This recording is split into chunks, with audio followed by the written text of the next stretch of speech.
കെട്ടിടം ready. Medical ഉപകരണങ്ങൾക്കായി കാത്തിരിപ്പ് തുടരുന്നു. നീണ്ടകര താലൂക്ക് ആശുപത്രി ഉദ്ഘാടനം ഇനിയും വൈകും. താലൂക്ക് ആശുപത്രി പദവി ലഭിച്ചിട്ടും ഭൗതിക സൗകര്യങ്ങളും കെട്ടിട സൗകര്യങ്ങളുമില്ല.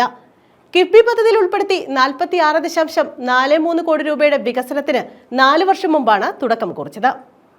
26 കോടി രൂപ കെട്ടിടങ്ങൾക്ക്, 22 കോടി രൂപയ്ക്ക് ലാബ്, ഓപ്പറേഷൻ തിയേറ്റർ, മറ്റ് സൗകര്യങ്ങൾ എന്നിവ ഏർപ്പെടുത്താനാണ് തുക അനുവദിച്ചിരുന്നത്. 5 വർഷം പൂർത്തീകരിച്ചിട്ടും ആശുപത്രി നിർമ്മാണം പൂർത്തിയാക്കാൻ കഴിഞ്ഞിട്ടില്ല. വിവിധ സാങ്കേതിക തടസ്സങ്ങൾ മൂലം നീളുകയാണ്. നിലവിൽ കെട്ടിട നിർമ്മാണം പൂർത്തീകരിച്ചെങ്കിലും വൈദ്യുതീകരണ ജോലികൾ പൂർത്തിയായിട്ടില്ല. അതോടൊപ്പം കേരള മെഡിക്കൽ സർവീസ് കോർപ്പറേഷനാണ് മെഡിക്കൽ ഉപകരണങ്ങൾ സ്ഥാപിക്കുന്നതിന് കരാർ നൽകിയിരിക്കുന്നത്. ഇവർ നിർമ്മാണം പൂർത്തിയായ കെട്ടിടം സന്ദർശിച്ച് മടങ്ങിയതല്ലാതെ ഇത് സംബന്ധിച്ച് അന്തിമ തീരുമാനവും ഉണ്ടായിട്ടില്ല. നീണ്ടകര താലൂക്ക് ആശുപത്രിയുമായി ബന്ധപ്പെട്ട നിർമ്മാണത്തിൻ്റെ അനിശ്ചിതത്വം യഥാർത്ഥത്തിൽ നമ്മുടെ നാടിൻ്റെ ആരോഗ്യ മേഖലയെ തന്നെ കാര്യമായി ബാധിക്കുന്നൊരവസ്ഥയിലാണ്.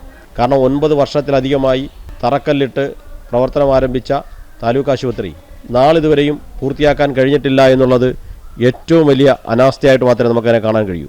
കാരണം ഈ നീണ്ടകര പഞ്ചായത്തിലെ അതടക്കം ഈ പ്രദേശത്തെ ആളുകളുടെ ചികിത്സാ സൗകര്യങ്ങൾ പലപ്പോഴും അവർക്ക് മറ്റാശുപത്രിയിലെ ആശ്രയിക്കേണ്ട ഗതികളിലേക്ക് എത്തിയിരിക്കുന്നു.